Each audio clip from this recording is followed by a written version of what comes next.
मैं हूं कर्बी दिलानरोल। मैं हूँ फियोना दिलानरोल। कर्बी श्रीलंका का एक निवासी। Kirby Dilanerolle. Kirby Dilanerolle. and Fiona Dilanerolle. It's my honor to introduce Kirby and Fiona. Great to have you on, Reverend. Kirby और Fiona दिलानरोल विश्व स्तर पर मान्यता प्राप्त किए गए नेता हैं। ये प्रदर्शित किए गए थे नेशनल जियोग्राफी और टेड टॉक्स पर। ये अपने प्रभावशाली मिनिस्ट्री के लिए जाने जाते हैं। 2009 में उन्होंने वाव लाइफ चर्च का निर्माण किया कोलंबो में, एक ऐसा कम्युनिटी जो शास्त्र और वैज्ञानिक आधारित नींव के साथ आपको समग्र मसीह केंद्रित समर्थन प्रदान करता है। वाव लाइफ संस्कृति और सकारात्मक शास्त्र जीवन के सभी क्षेत्रों के लोगों को प्रभावित करता है। उन्होंने सरकारी नेताओं को, मशहूर हस्तियों को, संगीतकारों, सोशल मीडिया इन्फ्लुएंसर्स और ब्लू चिप कॉर्पोरेट हेड्स को प्रभावित किया है। साथ ही वाव लाइफ चर्च ने स्वागत किया और बदल दिया उन लोगों को जो टूटे हुए थे और बिखरे हुए थे और जो आर्थिक रेखा के नीचे थे। उन्हें सशक्त और ऊंचा उठाया, जिससे वे एक नई सृष्टि बने जहां बीता हुआ कल पीछे छूट जाता है और नया जीवन शुरू होता है। अगर आप ऐसे कम्युनिटी की खोज में हैं जो समर्पित है व्यक्तिगत विकास, कल्याण और वचन के लिए, तो आप सही जगह पर हैं। ट्यून इन करें वाव लाइफ में, ऐसा वचन जो इस समय के लिए है।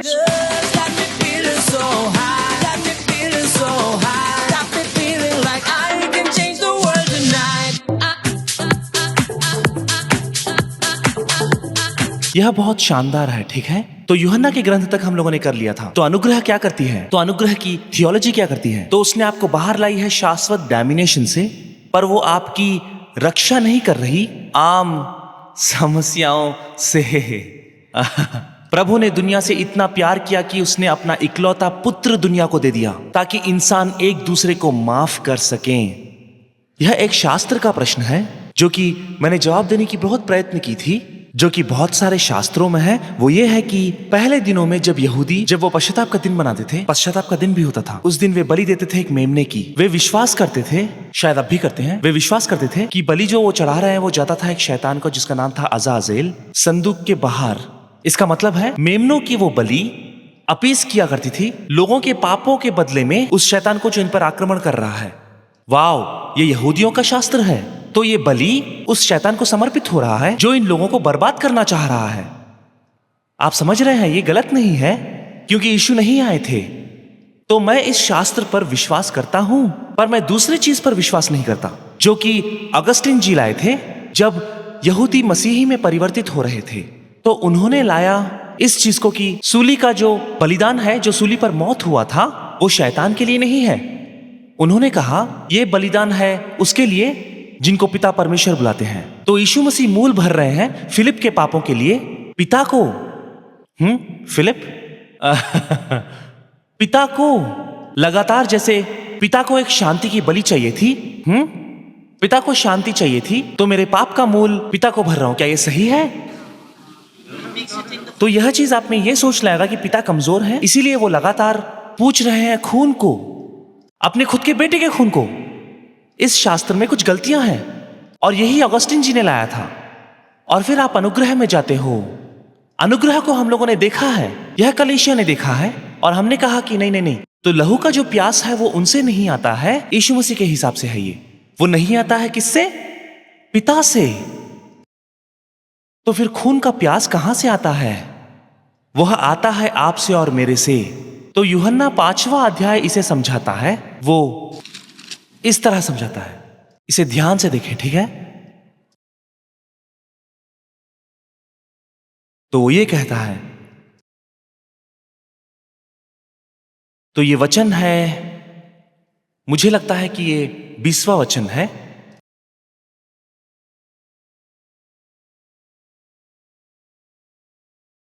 रुकिएगा रुकिएगा, ठीक है, वचन 22, ध्यान से सुनिएगा। तो पिता किसी का भी, तो इसे बहुत ध्यान से सुनिएगा, यह बहुत अच्छा शास्त्र है। पिता किसी का भी न्याय नहीं करता। क्यों? यीशु के बाद। तो यीशु मसीह ने बलिदान दिया हमारे पापों के लिए। क्या उसने पिता को चुकाया? नहीं। क्या उसने शैतान को चुकाया जो आप पर हमला करना चाह रहा था? नहीं, उसकी जरूरत भी नहीं है। तो यह किसको चुकाया गया था?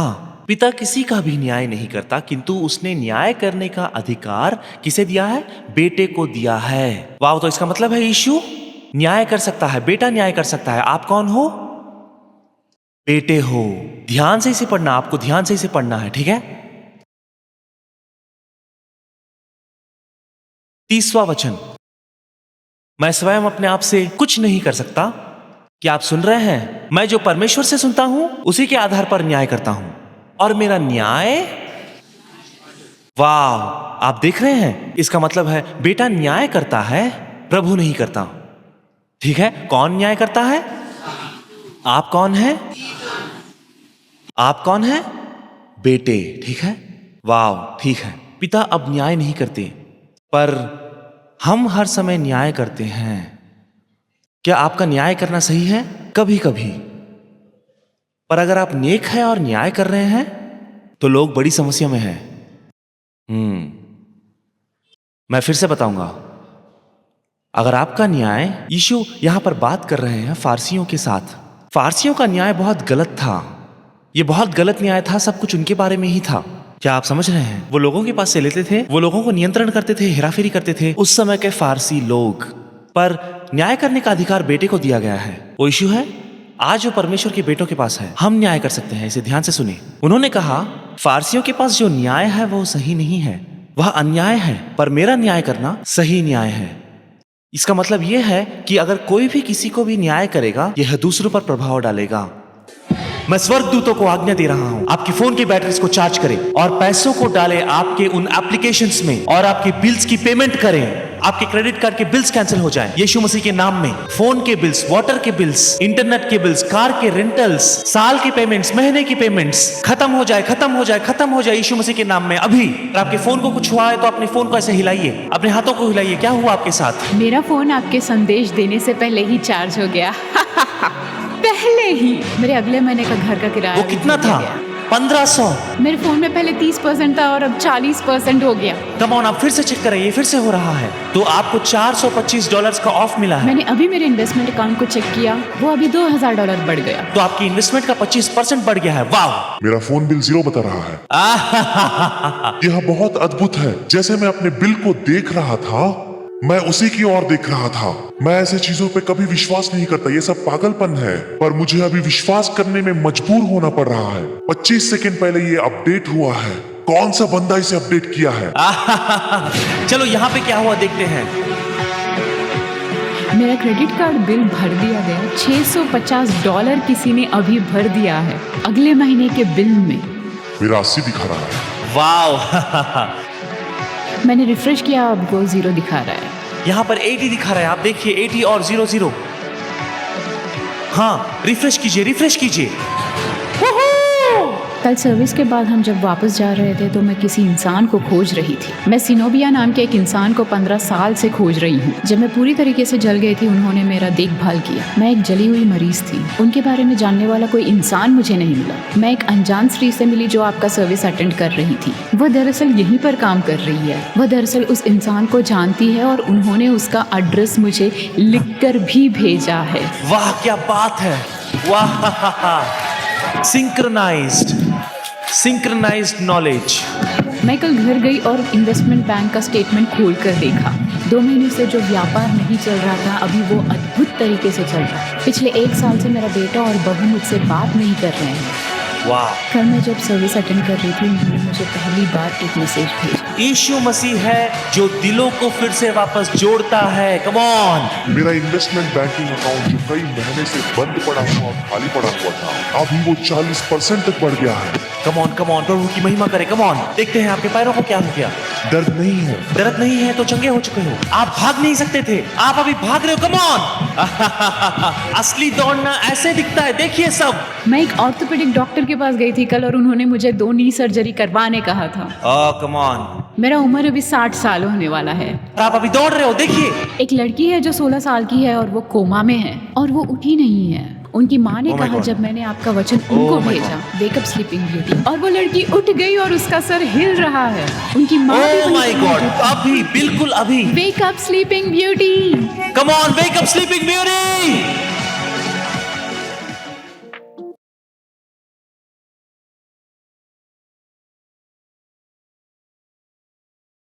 मैं हूं कर्बी द लैनरोल। मैं हूँ फियोना द लैनरोल। कभी श्रीलंका का एक निवासी, Kirby Delano Roll. Kirby Delano Roll. Kirby and Fiona Delano. Well, it's my honor to introduce Great to have you on, Reverend. Kirby और फियोना दी लैनरोल विश्व स्तर पर मान्यता प्राप्त किए गए नेता हैं। ये प्रदर्शित किए गए थे नेशनल जियोग्राफी और टेड टॉक्स पर। ये अपने प्रभावशाली मिनिस्ट्री के लिए जाने जाते हैं। 2009 में उन्होंने वाव लाइफ चर्च का निर्माण किया कोलंबो में, एक ऐसा कम्युनिटी जो शास्त्र और वैज्ञानिक आधारित नींव के साथ आपको समग्र मसीह केंद्रित समर्थन प्रदान करता है। वाव लाइफ संस्कृति और सकारात्मक शास्त्र जीवन के सभी क्षेत्रों के लोगों को प्रभावित करता है। उन्होंने सरकारी नेताओं को, मशहूर हस्तियों को, संगीतकारों, सोशल मीडिया इन्फ्लुएंसर्स और ब्लू चिप कॉर्पोरेट हेड्स को प्रभावित किया है। साथ ही वाव लाइफ चर्च ने स्वागत किया और बदल दिया उन लोगों को जो टूटे हुए थे और बिखरे हुए थे और जो आर्थिक रेखा के नीचे थे। उन्हें सशक्त और ऊंचा उठाया, जिससे वे एक नई सृष्टि बने जहां बीता हुआ कल पीछे छूट जाता है और नया जीवन शुरू होता है। अगर आप ऐसे कम्युनिटी की खोज में है जो समर्पित है व्यक्तिगत विकास, कल्याण और वचन के लिए, तो आप सही जगह पर हैं। ट्यून इन करें वाव लाइफ में, ऐसा वचन जो इस समय के लिए है।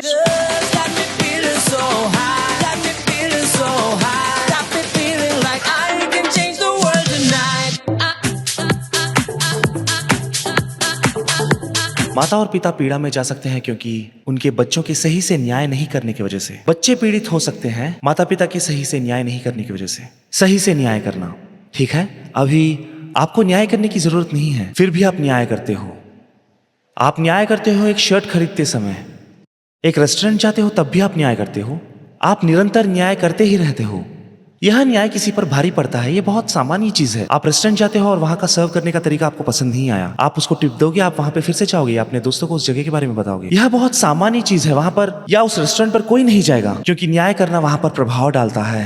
यह बहुत आम और सामान्य चीज है, पर आत्मिकता से देखा जाए तो यह बहुत बड़ी बात है। अगर आप पर कोई न्याय करता है तो अन्याय और गंदे तरीके से वो आप पर प्रभाव डाल सकता है। मैं आपको बता रहा हूं, ठीक है? अगर आप पे कोई सही से न्याय करता है तो यह भी आप पर प्रभाव डालेगा। आपको यहां पर कवरिंग की जरूरत है। ये आप पर प्रभाव डालेगा, आपको किसी की कवरिंग की जरूरत है। दरअसल किसी को आना होगा और आपको बताना होगा, ऐसे ही बातों बातों में नहीं। ये चर्च ऐसा नहीं है।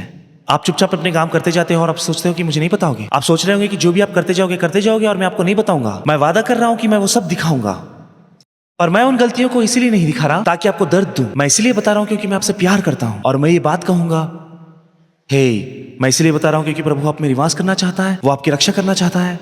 और आप उसे देखोगे, और जब आप उसे देखोगे तो आप उस पर चलोगे, और जब आप उस पर चलोगे तो आप उसे रोशनी और सत्य में ला रहे हो। शायद आप एक दिन मेरे पास आओगे और कहोगे, जो भी मैंने किया है गलती हो गई, मुझे माफ कीजिए। मेरे दोस्त, मैं सिर्फ आपको कवर नहीं करूंगा, क्योंकि अब मैं आपके लिए पश्चाताप करूंगा एक याजक होने के नाते, क्योंकि आपने मुझे बताया है और अंगीकार किया है। और अब मैं आपको ढकूंगा और आपके लिए पश्चाताप करूंगा और आप आजाद हो जाओगे। अगर आप अभी भी उसे पकड़े रखे हो तो फिर भी मैं आपके लिए कवर करूंगा। लोग एक क्षण में नहीं बदलते, है ना? लोग बहुत ज्यादा समय लेते हैं। नील मेरे लिए बहुत साल तक रुके हुए थे, कई सालों तक। उन्होंने मुझे कई सालों तक ढका था और आखिर में मैं मान गया और देख पाया कि वो क्या सोच रहे हैं। और उन्होंने कहा कि बेटा, मैं जानता हूं तुम्हारे खून को अभी माफी मिल चुकी है और तुम आजाद हो। कोई भी निंदा मुझे नहीं पकड़ सकती है अब। उस समय तक उन्होंने मुझे कवर किया था, और अगर मैं पश्चाताप नहीं करता, मुझे पता नहीं मैं आगे कैसे जाता। और अगर इच्छा नहीं रखता पश्चाताप का, मेरे दोस्त, याकूब 5वां अध्याय, सब कुछ 5 है। 5 का मतलब है गोलायत नीचे गिर रहा है। मैं आपको बता रहा हूं दोस्तों, ये आपकी जिंदगी बदल देगी। मैं प्रोफेटिकली आपको बता रहा हूं, अगर आज आप उसे करोगे। यहां कुछ लोग हैं जो खड़े हुए हैं, वो मेरे से अभिषिक्त किए गए लोग हैं जो आपकी बात सुनेंगे। उनसे बात कीजिए, उनको बताइए। वो शायद कितना भी कठिन हो सकता है, वो किसी और से नहीं बताएंगे। उनको बताइए सब डिटेल्स, उनको बताने की कोई जरूरत नहीं है। उनसे बताइए कि मैं इस चीज से फंसा हुआ हूँ, मैं चाहता हूँ कि आप इसके लिए प्रार्थना करें, मुझे कवर कीजिए। मैं अभी तक वहां पहुंच नहीं पाया हूँ, पर उसकी ओर चल रहा हूँ। मेरे लिए प्रार्थना कीजिए कि मैं सफलता पाऊं। और मैं आपको बता रहा हूं, आप देखें तो ये बहुत जरूरी है, क्योंकि हम आपको कवर करेंगे और हम आपको बचाएंगे शत्रु और शैतानों की उन जंगली बाणों से। क्या आप देख पा रहे हैं? 14 वचन। अगर आप में से कोई रोगी है, अगर आप में से कोई रोगी है या फिर कोई गरीब है, समस्याओं में है, ऐसी चीजों से गुजर रहा है, यहां पर रोगी का मतलब है कि ये सब शब्द वहां पर आते हैं। और फिर वचन कहता है कि कलेसिया में से बुलाया जाए, सड़क से कोई गैर इंसान को बुलाया जाए, आखिरी में बैठे हुए इंसान को नहीं, प्राचीनों को बुलाया जाए। उनके अंदर श्रेष्ठ अंतरात्मा होती है। अगर आप देखें तो वो प्राचीनों को क्यों बुला रहा है? क्योंकि आपको नेतृत्व की जरूरत है ताकि इस समस्या को कवर किया जा सकता है। और जब लीडर्स यहाँ पर आते हैं, वहां पे क्या होता है? कलीसिया के प्राचीनों को बुलाओ और उन्हें प्रार्थना किया जाए उनके ऊपर। ये शब्द बहुत शानदार है। यही तो हम करते हैं, आप पर कवर करते हैं, ठीक है? उन पर प्रार्थना किया जाए, तेल के साथ प्रभु यीशु मसीह के नाम पर उन्हें अभिषेक किया जाए। यहाँ पर बहुत ध्यान से सुनिएगा क्या होता है। और जब प्रार्थना होता है, यह प्रार्थना उन रोगियों को बचा लेगी और प्रभु उनको बचा लेगा। अगर वो लोग कोई पाप करते हैं, उन सब चीजों को माफ किया जाएगा। तो प्राचीन बुजुर्ग क्या कर रहे हैं? यह उनका एक रोल है। यह एक खूबसूरत जगह है जहां पे कलीसिया के वो सारे बुजुर्ग, जब आप उन बुजुर्गों के पास जाते हो और आप कहते हो कि सुनिए, मेरी जिंदगी में बहुत कुछ हो रहा है, मैं बहुत निंदा में हूं और जब भी मैं सवेरे उठता हूं तो मेरे खुद के पहचान पर आरोपी सोच आते हैं, मैं कौन हूं, क्या हूं, ऐसे सारे चीज। और मैं उससे पूछूंगा क्यों आ रहे हैं, और वो कहेगा कि मैंने ये किया, वो किया। मैं उससे कहूंगा, दोस्त इसके बारे में इतना सोचो मत, अभी आपने मुझे बताया है तो इससे अभी भी जूझ रहे हो और इससे बाहर आ सकते हो या नहीं? आपके पास ताकत है या नहीं? क्या मैं प्रार्थना करूं ताकत के लिए? इसके बारे में जवाबदारी रहना, यहाँ पर आते रहना और मुझसे बात करना। और जब तुम उसे जीत जाओगे मेरे दोस्त, मेरी बात मानना, यीशु का लहू तुम्हें ढकता है और कई सारे पाप और गुनाह ढक दिए गए हैं। और जब तुम मुझे उसे बताओगे तो खत्म हो गया, वो चीज खत्म हो गया है। और फिर से मैं तुम्हारे लिए प्रार्थना करूंगा क्योंकि हम लोगों ने मिलकर सफलता पाया है। हम मिलकर चलते हैं इन सफलताओं से। क्या आप समझ रहे हो? और इसीलिए, और अब आप कहोगे कि कभी मैं घर जा सकता हूं और घर में खुद से ही कर सकता हूं। क्या सच में? क्या तुम इसे खुद से करोगे बिना कोई और तुम्हारा साथ देते हुए? तुम बिना माफी पाते हुए ये कर लोगे? मेरी बात मानिए, कभी भी आप उससे बाहर नहीं निकल पाओगे। आप निंदा आरोपण, निंदा आरोपण, निंदा आरोपण में ही फंसे रह जाओगे। आप वचन नहीं सुन पाओगे। आप माफ किए जा चुके हो, ये बात आप नहीं सुन पाओगे। शैतान ये कभी नहीं करेगा, वो इतनी आसानी से आपको नहीं छोड़ेगा। आप व्याकुल हो जाओगे, आप निंदित और आरोपित महसूस करोगे निरंतर, और आप कभी सुन नहीं पाओगे। आपको किसी की जरूरत है जिसके पास श्रेष्ठ अंतरात्मा है, ताकि वो ये बात बोल सके कि आप माफ किए जा चुके हो। क्या आप समझ पा रहे हो? आपको माफी मिल चुकी है। और इसी चीज को कहते हैं अंगीकार करना। और इसमें कोई गलती नहीं है। अंगीकार करना ऐसा नहीं है जैसे आप सोच रहे हो। हम कोई शाश्वत पाप के बारे में नहीं बात कर रहे हैं, हम कोई डैमिनेशन के बारे में नहीं बात कर रहे, पर सच्चाई को अब रोशनी में लाया गया है। ये कितना अच्छा लगता है। मैं पिछले ट्यूसडे इस बारे में बता रहा था और एक बंदा था जो मेरे पास आया, और मैं उसके बारे में नहीं बताऊंगा। जैसे वो मेरे पास आया, उसके साथ कुछ घट रहा था, और वो जैसे मेरे पास आया, वो मुझसे कहने लगा कि मुझे पश्चाताप की जरूरत है, मैंने कुछ किया है। और मैं इसी के बारे में बात कर रहा था, और वो मेरा इंतजार कर रहा था पूरे लाइन खत्म होने तक, मेरे ग्रीन रूम में पूरा लाइन खत्म होने तक। और उसने कहा कि मुझे आपसे मिलना है। ये वचन मेरे लिए था। आपको नहीं पता कि मैं कितने निंदाओं से पीड़ित हूँ। ये उसी समय हुआ जब मैं चर्च में आई, ये मेरे लिए था। मैंने कहा, मेरे दोस्त, तुम्हारे जैसे बहुत सारे लोग हैं। मेरे लिए का मतलब ये सिर्फ तुम्हारे लिए नहीं है, बहुत सारे लोग हैं जिनको इसकी जरूरत है। इसीलिए हम चर्च को आते हैं। क्या आप समझ पा रहे हो? इसीलिए तो अनुग्रह है, ताकि वो आपको पकड़े रखता है, और इसी वजह से खुद निंदा आपको छोड़कर चले जाती है और अपनी जिंदगी आप जी सकते हो। ठीक है, अभी आखिरी वचन, मत्ती का पुस्तक 9वां अध्याय। क्या आप समझ रहे हो? ये अनुग्रह आपके आत्मा के लिए है मेरे दोस्त। क्यों हम ले नहीं पाते वो चीज जो प्रभु ने हमें दिया है, जो उन्होंने खुद दिया है? यह बहुत आसान चीज है, कोई रॉकेट साइंस नहीं है। क्या सच में आसान है? हाँ, प्रभु ने अपना इकलौता बेटा दे दिया, 100% उसने दिया है। पर क्या आपने उसे स्वीकार किया है? स्वीकार करना ही तो हम चर्च में सिखाते हैं। कोई आपको दे सकता है। हाल ही मैंने एक प्रमोशन किया था, फेसबुक में मैंने प्रमोशन किया था, और मैंने कहा था कि मैं आपको दूंगा 100 HBI सीजन्स के ब्लड टेस्ट उन लोगों के लिए जो मेरे फेसबुक पे आते हैं और मुझे सुनते हैं, क्योंकि मुझे 6 मिलियन व्यूज मिले हैं। कम ऑन, ये शानदार है ना? Come on, 6 millions. और इन 6 मिलियन व्यूज में से मैं 100 लोगों को दूंगा 100 बहुमान मुफ्त में। मैं 100 मुफ्त में दूंगा, पर ये हर किसी को नहीं मिलता, पर इसे दिया जा रहा है। पर आपको करना क्या होता है? मेरे पेज को लाइक कीजिए। ऐसे बहुत सारी चीज होते हैं ना, सचिन को पता है क्या है, ठीक है? क्या बोलते हैं उसे? लाइक कीजिए, सब्सक्राइब कीजिए, और क्या है? सब्सक्राइब कीजिए, लाइक कीजिए और शेयर कीजिए। क्या बोलते हैं उसे? मुझे याद नहीं है, मुझे बहुत आदत सा हो गया। हाँ, फॉलो कीजिए। हाँ, ये सब करने के बाद तब आपको ब्लड टेस्ट मिलेगा। पर इसे दिया जा चुका है तो दिया जा चुका है।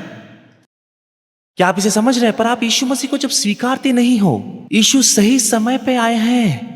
अगर आप उसे स्वीकारोगे मेरे दोस्त, कुछ बदल जाता है और फिर रूपांतरण होता है, और फिर आप आजाद हो जाते हो। जब मैं वहां पर खड़ा था, मैंने वहां एक दर्शन देखा। मुझे नहीं पता वो कौन है और कहां है। मैंने एक बुजुर्ग इंसान को देखा है। वह इंसान आपके परिवार से है। इस नाम को यूहन्ना आपके भाषा में इसे क्या बुलाते हैं? यान। यानुश। हे मेरे प्रभु, यानिक नहीं, यानुश। यानुश is my dad. वो आपके पिता है? Come on. यूहन्ना, यूहन्ना आपके पिता है? यानुश का मतलब यूहन्ना हे है। मेरे प्रभु। स्टीफन कौन है? वाह, हे प्रभु, स्टेफान एक कार्डिनल है। अच्छा, मैं समझ गया, कितना शानदार है। हाँ, मैं इसे बिल्कुल समझ चुका। क्या आप इस इंसान को जानते हो? वो मेरे परिवार से है। आपके परिवार से है? हाँ, मैं कल उन्हीं के बारे में सोच रही थी। आप स्टीफन के बारे में सोच रहे थे? मैं समझाना चाहती हूँ उस भविष्यवाणी में क्या हुआ था। यह एक अद्भुत भविष्यवाणी है। तो एक कार्डिनल है जो मेरे पिताजी के वंश से है, वो हमारे परिवार में है। मेरे पिताजी का नाम यानुश है और यही प्रॉफिट कर्बी जी ने बताया था। यूहन्ना को आपके भाषा में क्या बुलाते हैं? और मेरे पिताजी एक याजक बनना चाहते थे। कुछ समय उनकी जिंदगी में वो बनना चाहते थे। मैं आश्चर्य से सोच रही थी कि यह मेरे लिए क्या है कि मेरे वंश में एक कार्डिनल है। और इसी विषय में आज प्रॉफिट ने हमें बताया कि हमारे पिताजी के कुओं को कैसे खोदें और विरासत को कैसे पाएं।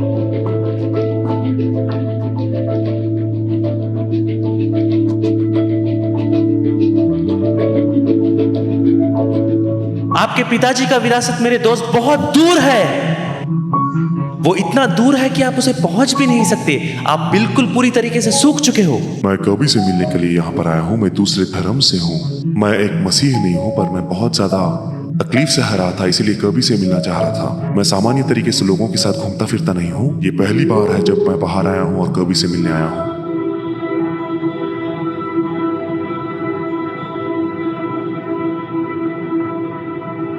मैं जैसे यहाँ पर आ रहा हूँ, मैं उस जगह को देख रहा हूँ, रत्नपुरा। आप वहां से अगर नीचे जाओगे तो आपको ऐसा जगह मिलेगा जहां पर आपको धरती में रत्न मिलेंगे। क्या मैं सही कह रहा हूं सर? क्या आपके पिताजी उस जगह से थे? वहीं से थे?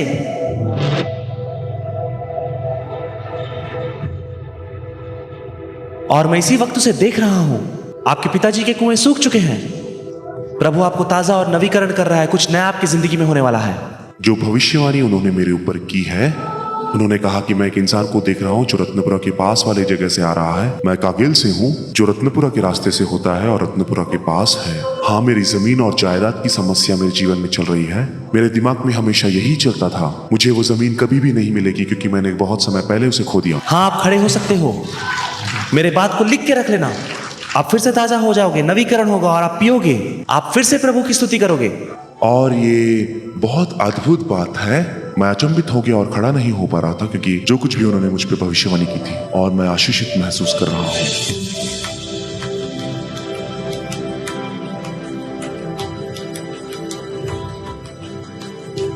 मुझे नहीं पता कि आपके पिता है या कौन है। एक और नाम है निक या फिर निकोलस। वो कौन है? मेरे भाई का नाम निकोलस है।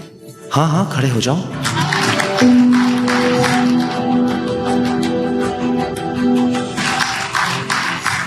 अभी वो कहाँ है? इन स्लोवेनिया। इन स्लोवेनिया में, ठीक है। प्रभु कुछ कागजात बना रहा है। वह सीमाओं को खोल रहा है ताकि वो अभी जहां पर है वहां से दूसरे देश को जा सके, ठीक है। तो मैंने उनका नाम बताया है। मैं इसीलिए ये सब बता रहा हूं क्योंकि मैंने बहुत स्पष्ट तरीके से देखा है। प्रभु बॉर्डर्स को खोल रहा है ताकि आप वहां पर पहुंच सको। प्रभु यीशु मसीह के नाम में मैं ये घोषित कर रहा हूं।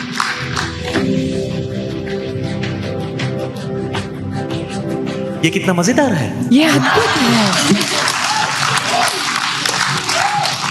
मैं एक भविष्यवक्ता हूं।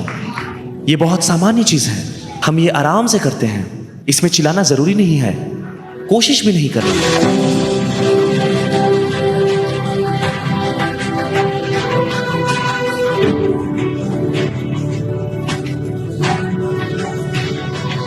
सीखें कि कैसे सपने जटिल व्यवसायिक चुनौतियों का पूर्वाभास देने और उनसे निपटने की क्षमता रखते हैं। व्यक्तियों को प्रबुद्ध करना और गहरा उपचार लाना पारस्परिक संबंधों के बीच में। परिचय करते हैं ड्रीम टेक कर्बी डेलेनोरोल द्वारा वर्कशॉप, जो सपनों की दुनिया को भविष्यवाणी और ज्ञान के शब्दों को एक उपकरण के रूप में उजागर करते हैं।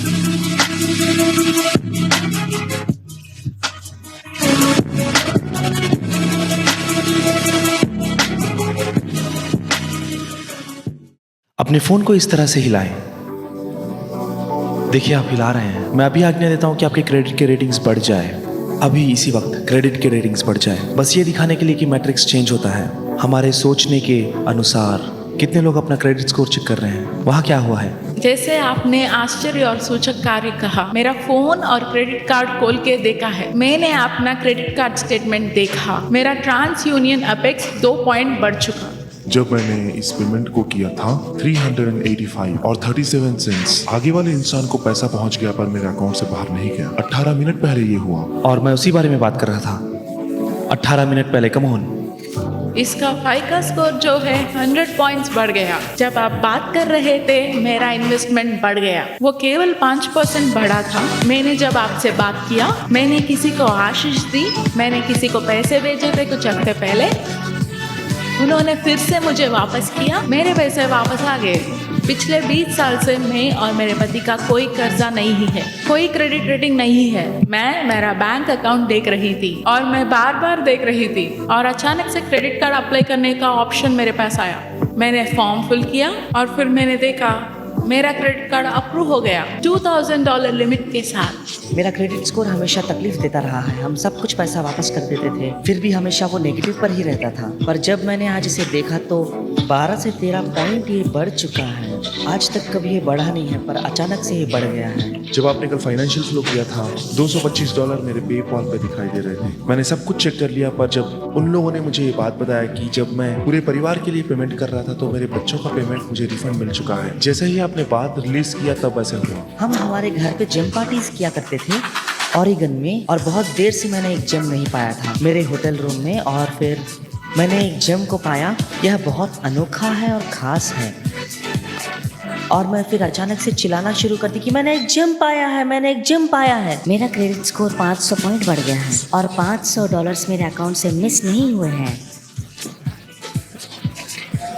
मेरा क्रेडिट स्कोर बहुत गंदा था। मुझे चंगाई मिली आज की आराधना में। मैं कल यहाँ नहीं आई थी, मुझे पता नहीं कल क्या हो रहा था, पर सुनने में आया कि वो बहुत अच्छा था। आज की सुबह मैं बहुत दर्द के साथ उठी और मेरे दाएं पांव के एड़ी में बहुत सारा दर्द था और मैं खुद का वजन भी उस पर नहीं डाल पा रही थी, मेरे दाएं पांव पर। आराधना के समय में और सिर्फ मैंने खुदा से पूछा कि वो मुझे चंगाई दे, और अचानक और उसी समय मुझे चंगाई मिली। जब भी आपके पास कोई बुरा खबर आता है आप हंसें, आपको एहसास होगा कि मैट्रिक्स सॉफ्ट हो रहा है। आप ऐसे सोचोगे कि क्या क्या हो रहा है, और वो नैरो डाउन होता है और वो इस तरह क्रिएट होते जाता है।